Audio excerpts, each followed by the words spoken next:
Britain's history hasn't just been made by kings and queens and generals and admirals, but by a whole host of ordinary people doing a lot of really terrible jobs. And if you don't believe me, take a look at how we came to rule the waves.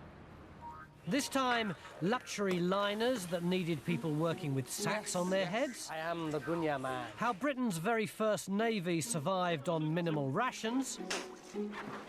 And why the heroes who kept our coast safe didn't like getting their toes wet. Welcome to the worst maritime jobs in history.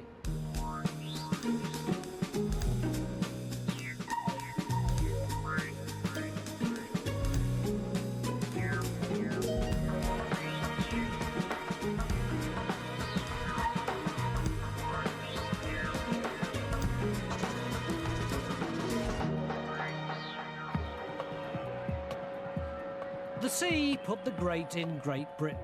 International trade, politics and our military success have all depended on controlling the oceans. Many of our greatest heroes were sailors, legends like Nelson, Drake or Captain Cook. But despite having trading connections long before the Romans, we hadn't explored the ocean's potential. We had no navy. The sea kept us captive, prey to invaders. But in the 9th century, the threat of the skilled seagoing Vikings forced a national crisis.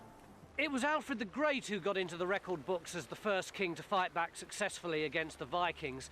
He built our first navy, which was a fleet of ships based on the Drakkar or dragon ships of the Vikings. But if you were a land-loving Saxon desperately trying to emulate a Viking, which means sea warrior, you must have had a really miserable time. So my first worst job is the Saxon Oarsman. Saxon Oarsmen had a double challenge. They had to fight the Vikings, but first they had to overcome their own fear and prejudice about going to sea. They were forced to copy the enemy from the north. So my landlubber's learning curve also begins on a freezing Norwegian fjord with a bunch of experimental archaeologists. Most Viking craft were comparatively small and well built for stability and speed. But as soon as you're on the water, you get a worrying insight into how scary Viking technology must have been for the novice Saxons. How come we've just got onto the boat and it's full of water?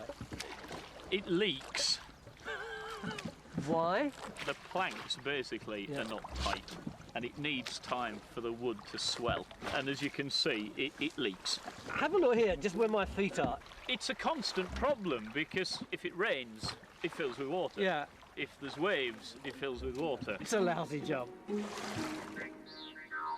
Look at this. This is what me as an oarsman would have had to use for the bits that I couldn't reach with the bucket. What do you call that? It's just basically, it's called a spoon. It's called a spoon, wouldn't you know? Yeah. There's an awful lot of water actually under this decking. I'm not taking that up. Take that no, up. this is it. Look down here. Look. It's horrific. So I've got to be chucking this stuff out the way all the time. Yeah. The water's only just above freezing, the wind chill about -10. If your hands are sore from rowing, bailing, an absolutely essential part of the oarsman's job, turns them red raw.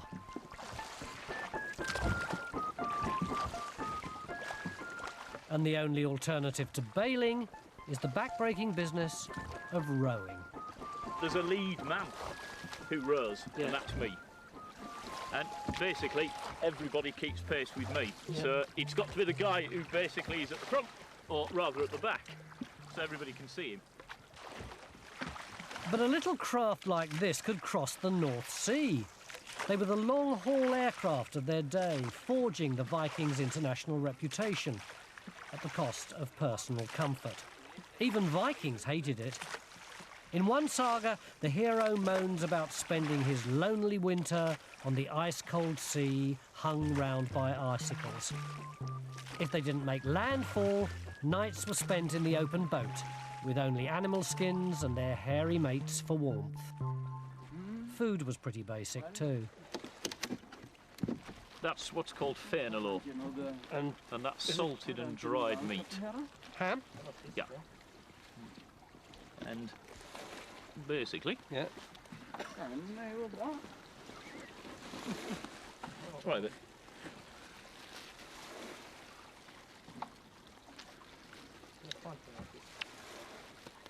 What do you think? That's all right. Yeah. And the other alternative is fish.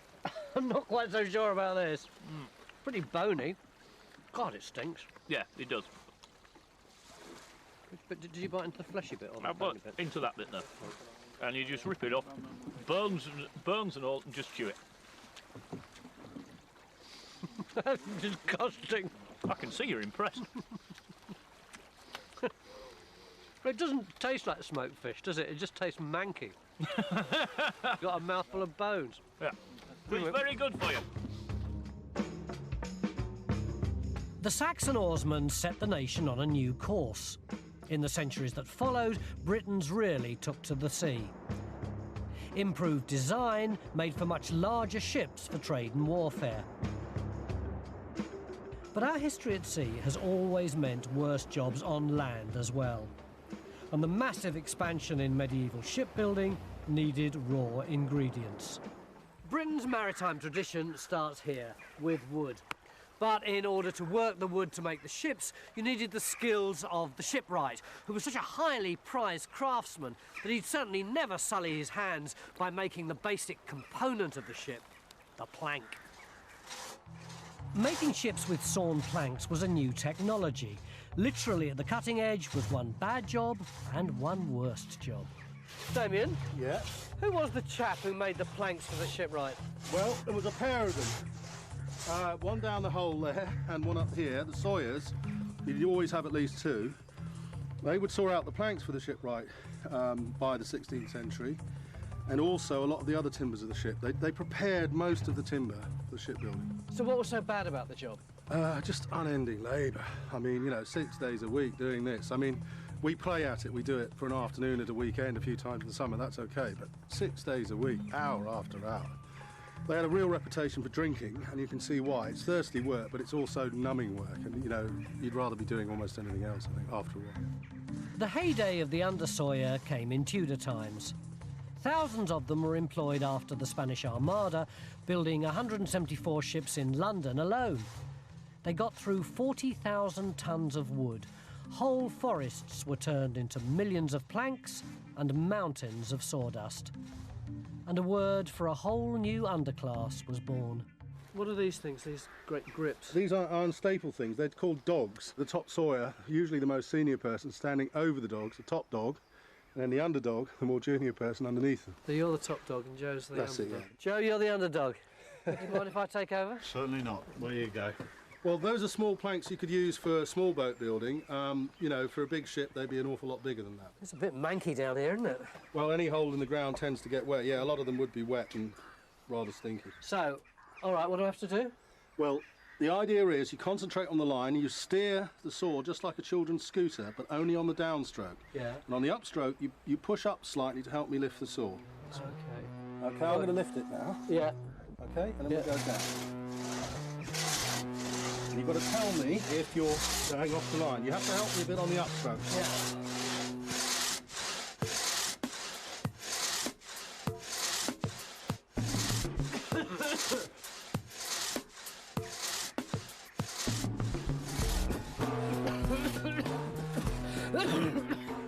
I tell you what is so difficult about this, it's all this flipping dust. It is when we get a gust of wind and it blows us, but most of it's going down in front of where you're cutting. I'm down here, it isn't. Isn't it? This has got to be the worst job in the shipyard, isn't it? Yeah, it probably was one of the very worst jobs. Very competitive, very hard on the hands, and getting your lungs. Yeah. But don't tip moron. That's not on you, that's in front of you. You have to do that, otherwise you can't see the line, you can't see what you're cutting. There may not have been a worse job in the shipyard, but once the undersawyer's ships were launched, a brand new world of employment misery bobbed onto the horizon.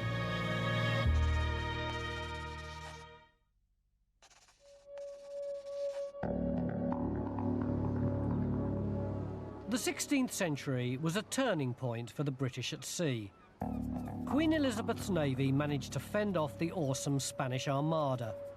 Walter Raleigh went exploring and discovered potatoes. And Francis Drake went round the world on the Golden Hind. They got the glory, but all the work was done by anonymous sailors. There were 80 on the Golden Hind, risking death in battle, falling from the rigging, or being swept overboard. But there was one arduous task beneath deck that strained every fibre even before leaving port. Sailors had to haul the anchor up to a ton of metal stuck in the seabed in the most cramped conditions imaginable. If you're a physiotherapist, look away now. What do I do? Tony, your job is to push the capstan.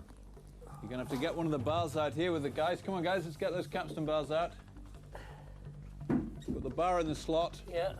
And then with all the other guys, you're going to drive the capstan round to pull the anchor cable up. Okay. Is everybody ready? Yeah. Okay, let's go. Sometimes this job took days. The commonest injury for sailors was a rupture.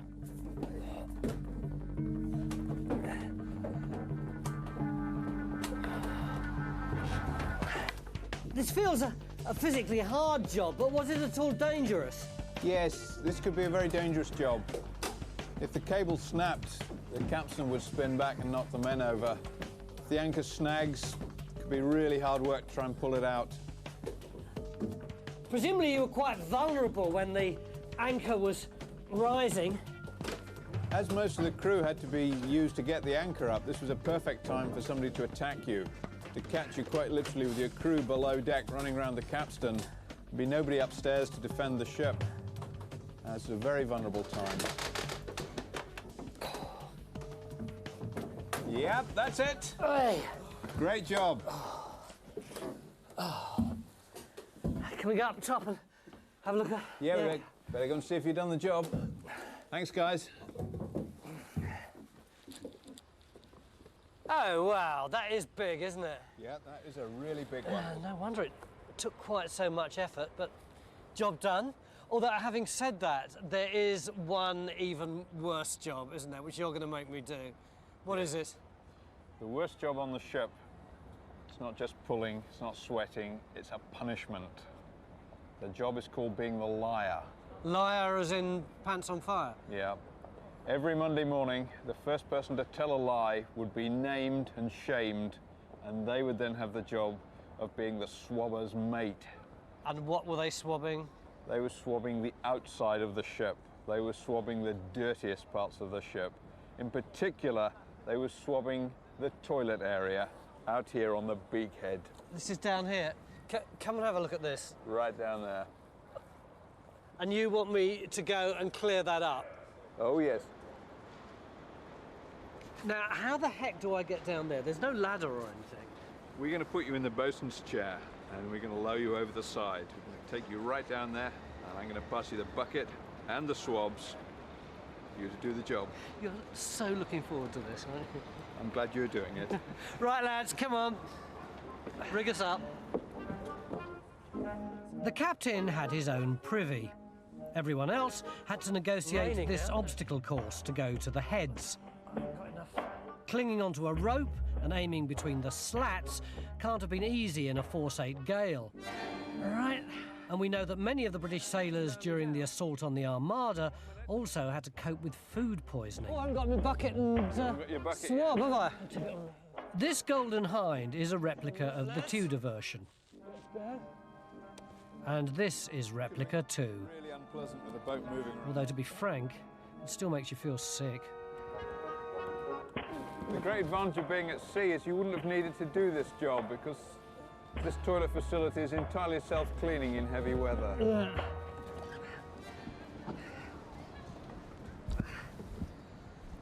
Right. Now do I have to get out on here? Yep, right out there. Did they understand about hygiene? Yes, they did. The Tudors already understood that disease was caused by dirt. Yeah. And they didn't like bad smells, so they cleaned the ship every day with salt water. If there was any suspicion of illness on board, They would scrub the decks down with vinegar, and then they would fumigate the place with charcoal braziers and frankincense. Why were these blokes called swabbers? They were called swabbers because what you've got in your hand is a bundle of cloths or swabs. Can't see any toilet paper. No such thing. They used bits of rope's end and any other old rags they could find. It must have been painful. I tell you what, I'm surprised anyone of them ever told a lie. Probably not twice. Yeah. This is just foul.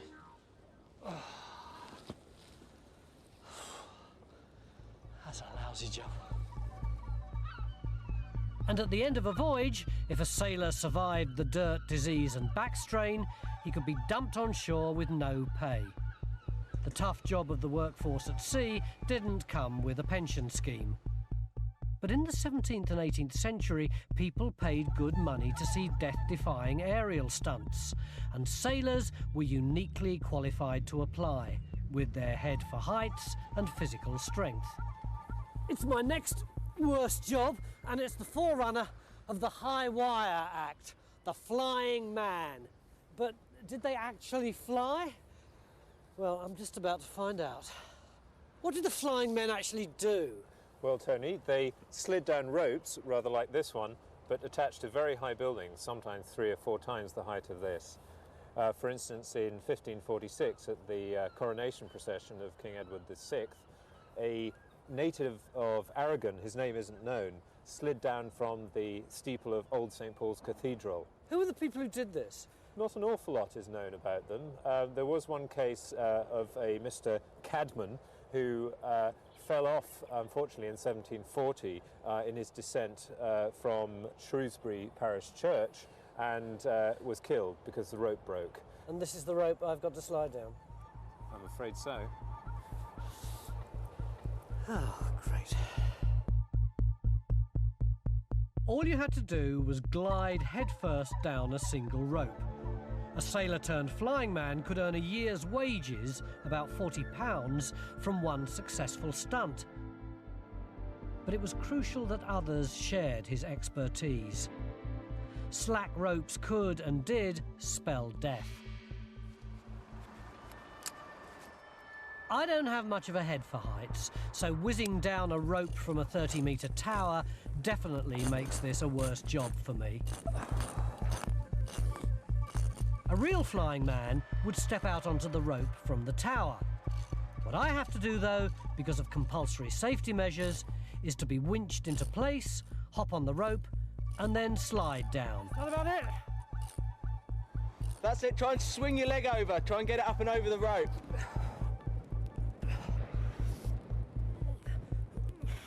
What sounds like a doddle is actually complicated by the safety line. Oh, God. It's funny, you get so... all the tops of your shoulders are really, really, really weak.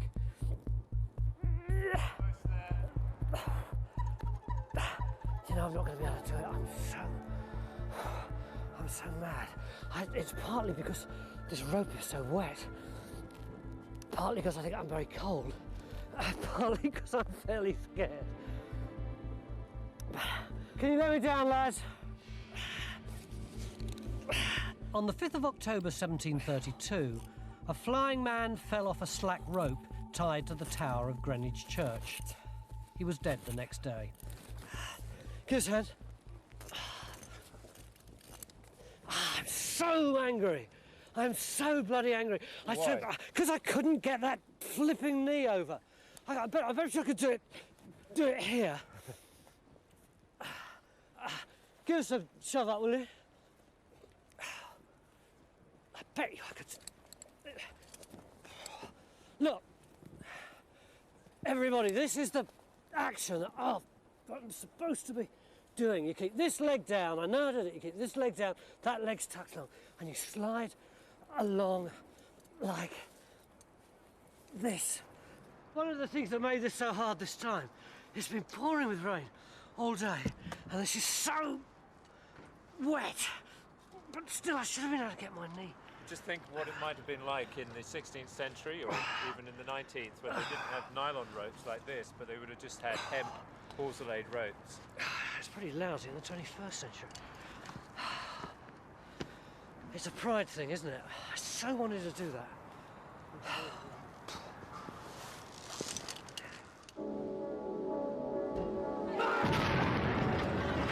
The Georgian Navy was a golden age for Britain at sea. It was a time when legends were born, from Nelson at Trafalgar to Captain Bligh and the mutiny on the Bounty. But there was no romance to life on board. Gun crews could be blown apart, powder monkeys fetched and scurried, top men went higher than they'd ever gone before, and swabbers still swabbed. No one was immune. Even officers had a tough time, particularly the very junior ones, who could be as young as 11 or 12. These were little boys from well-to-do homes. It was their first time at sea, they were queasy, they were nervous, and they had to cope with a motley crew of men who were bigger and tougher and older than they were. Welcome to the horrible world of the snotties, the midshipmen.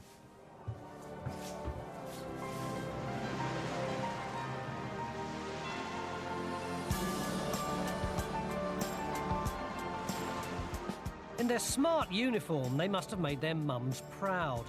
But for me, it's the horrifying plunging of a child into a brutal man's world that makes midshipmen a worse job. These boys, who may never have seen the sea, had no idea what they were signing on for. I had anticipated an elegant house with guns at the windows, wrote a midshipman called Frederick Chaumier in 1806. But the shrill whistle squeaked, the voice of the boatswain and his mates rattled like thunder in my ears, the decks were dirty and slippery, the smells abominable. Tedious job, isn't it? It is, isn't it? Yeah. Working in shifts day and night, the tiny midshipman had the hourly job of measuring the speed of the ship. There we go. Let's see how you get on with that this time. So I let it out to the first knot. Yes. So if you hold the spindle with one hand, that's it. So it's going to run absolutely freely. Okay. But obviously you don't try and pull it off. The ship has got to let it take it itself to get an accurate gauge of the speed. 100, 200, 300... And 28. There we go. They counted actual knots on a rope as it floated away over a set period, hence the nautical speed of knots. We can say that's about 0.8. 1, 2. God, if you were 11 trying to pull this in, you'd have a job, wouldn't you? Yeah. Quite heavy, isn't it? 3, 4. 4. There's 5. 6, 7. There it comes. So that was 7, and the 0.8 we had. Yeah, and you're knackered, aren't you? 7.8, yeah. No? There's the fiddle, mate. Yeah. Oh dear, oh dear. That's a young 11 or 12-year-old boy hauling on that. And it could be the middle of the night, in the dead of winter. He's freezing cold. You've got a nice pair of gloves on, I noticed. He probably skinned his fingers raw just pulling that one in. But even if he'd been up all night, the exhausted midshipman had to join the captain and officers at midday for my least favourite part of the job. From sextant readings at noon, you had to calculate your latitude. What do we do? I'd rather be swabbing than spending my life doing hard sums. But this was a key part of officer training. Of the sum. You with me? Yep. Yeah, I thought you were. No, because The only way to be promoted to lieutenant was to pass an exam to show you could do all the maths. Failure could ruin your life. Between 50. 12-year-old Billy Culmer failed his exam in 1757. 33 years later, he was still a midshipman, a laughingstock on minimal pay. Right, I know how many knots we're doing, and after about half an hour of intellectual struggle, I've worked out what our latitude is. But all that tells me is that we're somewhere in the world along this line here. In order to work out our position, I need our longitude. And if you think it was a song and dance getting the latitude, wait until you see what we've got to cope with to get the longitude.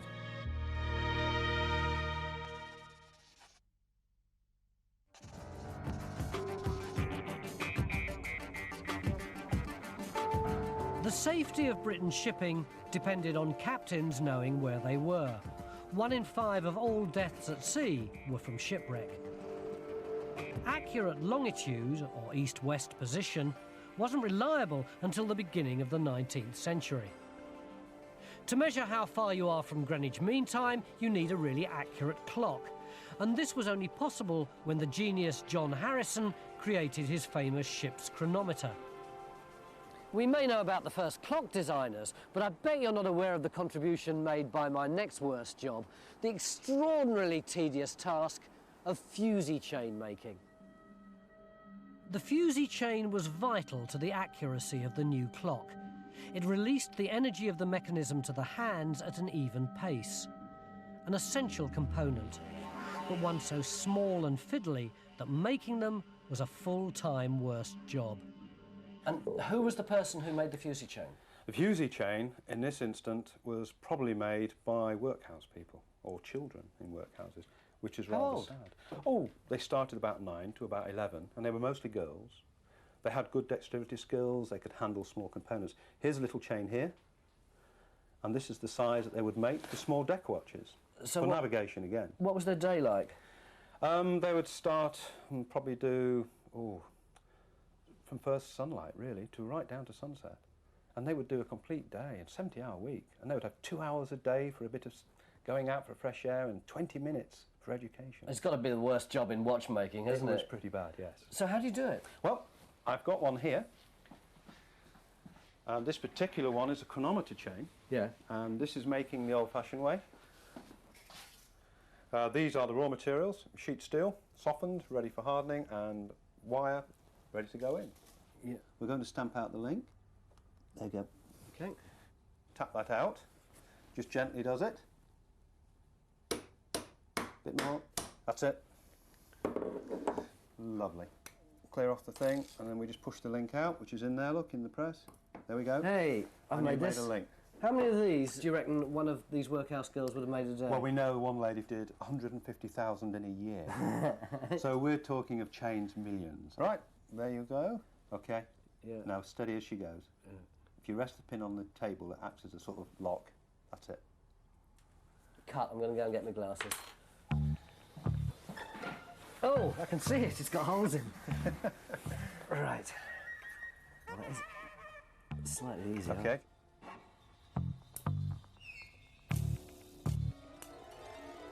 Oh, it's gone, it's gone.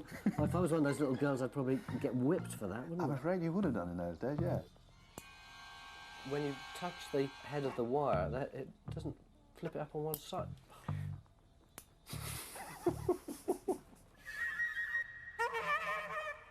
There's one. Oh, triumph. Oh, great triumph. Ta-da! Okay, now if you use the tweezers and put either side of the actual point and push down, then they lock on. Push down with the tweezers You onto close the tweezers. Oh. Does that matter? No, it doesn't really matter. You can soon straighten it up. Okay, yeah. Okay, now it won't actually stay on very well. Yeah. We've got a little bit too much metal showing, so we need to file it down. There we go. Whoop, steady as we go. Right, we've got a file? We have that. There. After stamping out the minuscule links, you have to begin the eye-bending task of putting them together. I can see why you'd have needed natural light. Trying to do this in artificial light would be virtually impossible. Yeah. I think I've just about done it, don't you? We were down there. So if you want to snip off on the other side, go. Good click. It'll go. That's Oh gosh, it's gone flying off. We are all over here. the We place. are here. Oh, that is rubbish. That is complete rubbish. There's about a quarter of an inch of metal sticking up out of this. Yep. That will keep the nation's ships on course, that will. It will take me about a month to make that. So would you like to do some more to this? And Another few hours? 149,999, and I've done my year's work. Yes. For me, fusee chain makers really were the unsung heroes of longitude. Look at that. Of course, what we do now. The entire crew are laughing at me. The 19th century brought the Industrial Revolution to the sea. With steam and steel, a new form of luxury transport was born, the massive liner. In these floating hotels, the idle rich could swan across the globe in style. But none of this would have been possible without the workers who suffered in the deafening roar and wilting heat of the boiler room below deck. They were the stokers, and it was a job so unpopular that it was forced on penniless workers from the colonies, whose contribution is only now being reviewed by historians. That's a heck of a big boiler, isn't it? Yes. They really have been that size on board a ship? They would have been that size, but you would have had 4 instead of just the 2 that are here now. Roger, what do you have to do to keep one of these boilers going?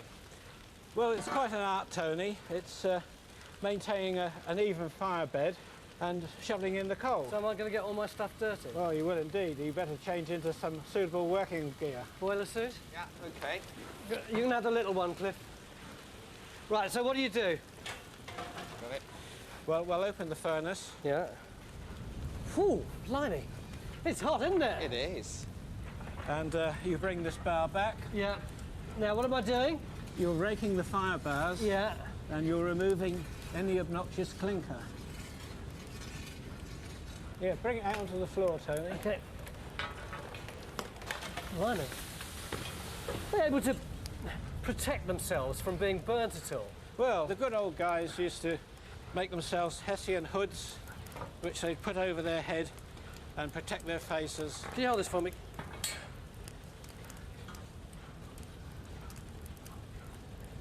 Where's the eyes? Oh, there they are. It would just burn, wouldn't it? Well, they used to soak them in water. They dug them in the bucket. Like this. There we are. It is better. It is better. It may look ridiculous, but actually it does work. If you'd like to go and prepare the other furnace for coal, you'll probably need to level it off with the fire irons. So I'm going to rake that then. Just rake the bars to remove the ash. OK. Who were the people who did this work, Cliff? Well, a lot of them were Somalis and people from sort of the ex-colonies, places like Calcutta, where a lot of the shipping companies had their headquarters. So why were they doing it? Because basically very few British people wanted to work below decks. How hot do you reckon it would have got? Well, in the Red Sea, it got up to 160 at times. But it would have been just as bad for Africans and Asians as it would have been for people from Britain, presumably. It was, but it was taken that they were better adapted at that time to work in those sort of conditions. And sometimes they wore a leather apron as well, because that could splatter.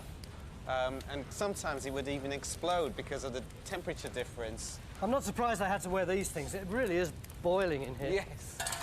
And that we know that they did wear these. Oh, yes, there are diagrams of them wearing that. And kids were sort of told that if they misbehaved, the Gunya man, which is you, would come up and grab hold of them and take them away. Like the boogeyman? Yes, yes. I am the Gunya man. The stokers didn't just need brute force.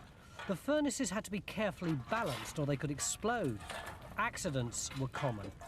In 1859, 5 stokers lost their lives when Brunel's Great Eastern blew an engine jacket on her maiden voyage. Watch the safety valve, guys. I think that it's just about to blow.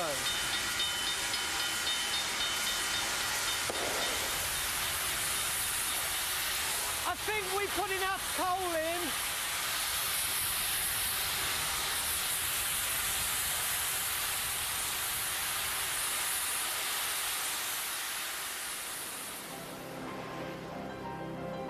In spite of advancing technology, working at sea remained extremely dangerous. 20,000 sailors died in shipwrecks between 1793 and 1815. Loss of life could always be ignored, but lost cargo, never. As the British Empire grew and trade burgeoned, the huge loss of revenue became unacceptable to merchants and industrialists. The daring solution was a new system of lighthouses perched on top of the very rocks that caused the wrecks, a major engineering challenge. And construction required a suicidal worst job, the lighthouse builder. Nowhere was their job harder than this place, Wolf Rock, a handkerchief of land at the entrance to the English Channel.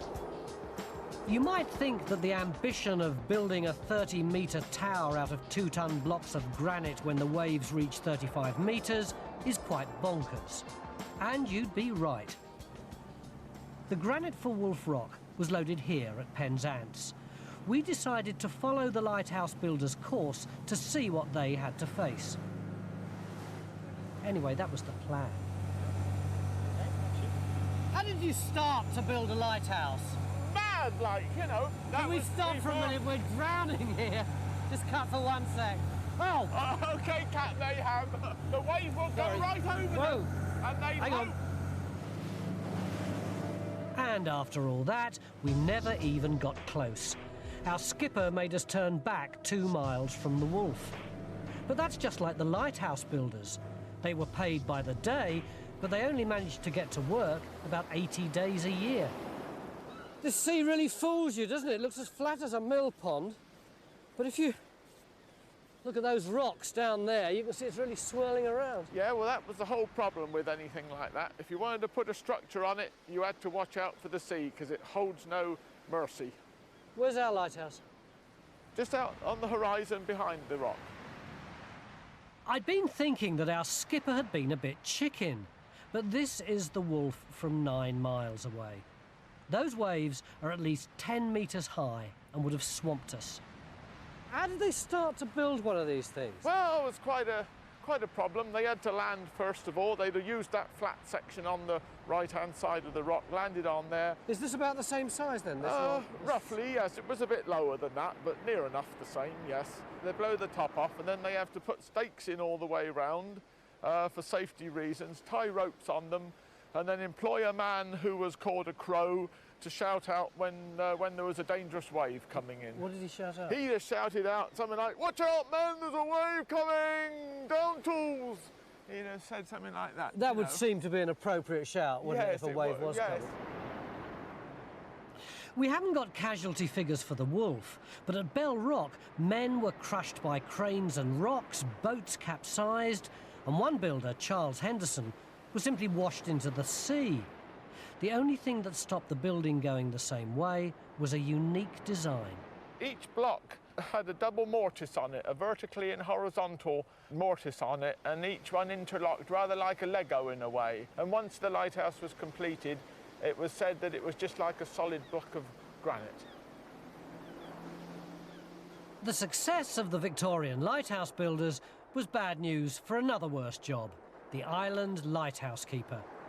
He was a volunteer desert island castaway who needed huge mental reserves. When you lived on a lighthouse, how did you cope?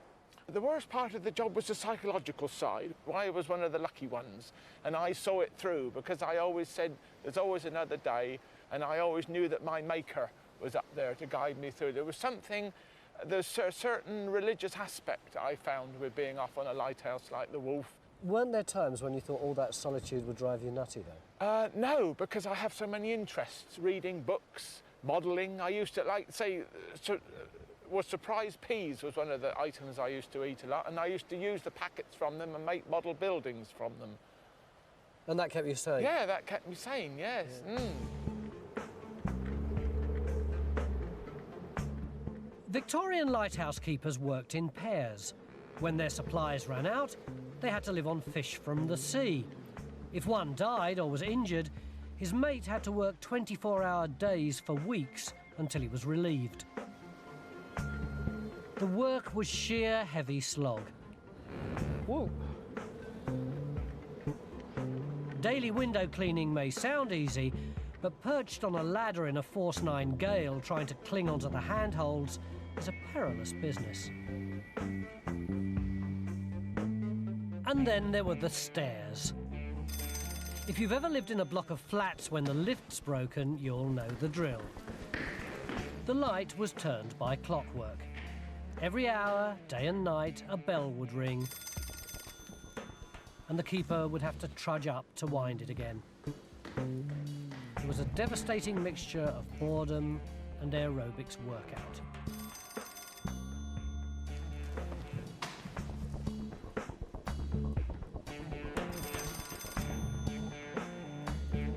But apart from giant calves and going stir crazy, the Lighthouse Keeper was safe and clean. Others weren't so fortunate. Our maritime history was about empire building and trade, but it was also about feeding the nation. The women may have managed to avoid the rigours of fishing at sea, but when their menfolk came back home after days and nights of exhausting, back-breaking work, an especially smelly worst job became the women's responsibility. But despite the dangers of being a fisherman, for me, it was the gut girls who had the worst bit of keeping the nation in kippers. What could be worse than being a gut girl faced with the unending task of removing the innards of up to 20,000 fish a day? The oil that comes out of these is a very, very smelly oil, and if you go anywhere where there's people that hasn't come in contact with it, they smell it right away. The stench must have been unbelievable. The gut girls were paid per fish, so they worked incredibly quickly, up to 1 a second. The fish were packed in ice, so hands were numb and frozen. When they cut themselves, they hardly noticed. Can I have another fish? You can. This must have been really boring for the women who had to do it all day, every day. Well, it's like everything, you get used to it. How did they get through the day? Oh, they used to gossip. What did they talk about? Women having affairs with the men. You're joking. No, I'm not. Each other's houses like rabbits. Did they used to use the guts for anything? Sometimes they used to make fish manure with it. It used to be put away into a factory, and fish manure used to be made with it. Yeah, I think my dad used to put that on the garden when he was... that's right. Yeah. The gut girls were eventually replaced by machines. Amazingly, they couldn't gut fish any faster than the girls, but they didn't need a lunch break. This is the guts of about 60 fish, which in the old days would have taken one fish gutter about a minute to do. Imagine how many guts you'd have had by the end of an entire day. Of course, this is a lousy job. It stinks of fish guts here, and it's cold, and it's all slimy. But I can imagine that if you're doing this day after day with a group of women like Margaret, it could be quite a laugh. So if working elbow deep in fish guts isn't the very worst job in maritime history, what is?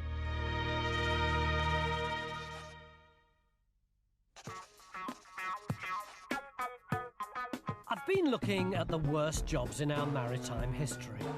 But what's the very worst? Stoking was hard work, but didn't have the eye-straining tedium of the fusee maker. It's gone, it's gone. Sailors risked their necks, but could make a fortune as flying men. And even the frightening childhood of the midshipmen offered the chance of promotion. Now, for me, the very worst job of all is completely counterintuitive. Imagine if there was a raging storm out there, a wrecking storm. What's the worst thing you could possibly do? Row straight out into it. And yet that's exactly what my very worst job is all about. It's the job of lifeboatman, or indeed lifeboat woman, because we all remember Grace Darling, don't we, who rowed out into the storm with her dad in order to rescue the drowning sailors. And there are still Grace Darlings even today doing exactly the same voluntary job, aren't there, Tamsin? Indeed there are. How did they used to rescue people in years gone by? They literally got in the boat and rowed out, often into the teeth of a storm, because that's what would have caused the original problem, and went out there and hauled them into the boat and rowed them back again. So what do you want me to do? We're going to go to sea, so we're going to get you dressed up in Victorian kit. We're going to put you in the boat, give you an oar, we're going to row out, and hopefully we're going to rescue someone. Right, where do I start? I'm not being rude when I say I'd like you to go home. What do you mean? Well, I want you to start at home, because that's where you'd be. Any volunteer lifeboatman would be going about his business when the alarm was raised, and he'd have to get running from there. OK, let me know when you need me. No problem. The bizarre thing is, even though I know this is just an exercise, a demonstration, after a while, just the weight starts to wind you up. They've given me this to wear. This bizarre flotation jacket thing. Authentic, apparently, from Victorian times. this waterproof jacket. The old sou'wester. Gonna look good in that. Must be about an hour and a quarter now, I think. Here we go.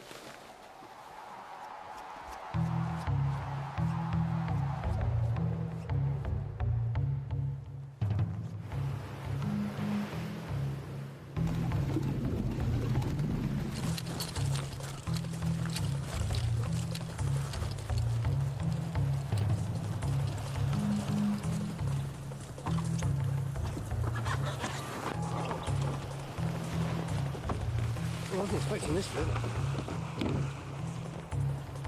Where do I go? If you sit on that cushion there, Tony, and then this is your oar, Tony, where my hand is. Right. This oar here. I can't see it. Tony, this is your oar. OK, let's go. This one here, Tony. OK, pull away.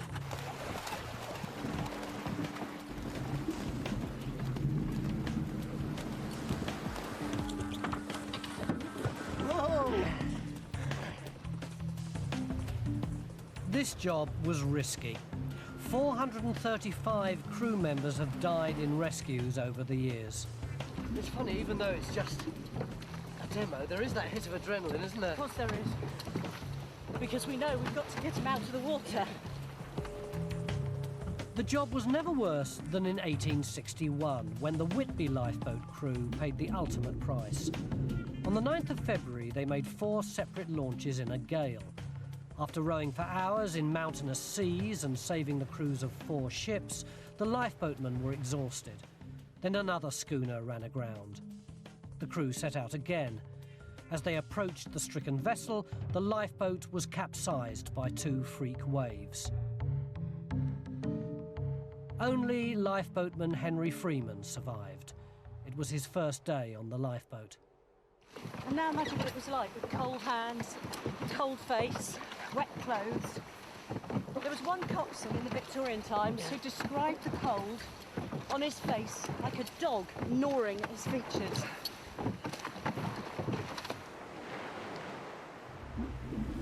Where is he? There he is, I can see him. Whoa! Oh, he's gone. We've got to bounce him down 3 times. Hold on, Dave. We've got you. To avoid breaking ribs, you have to drag the victim in backwards. It's a dead weight and needs great strength.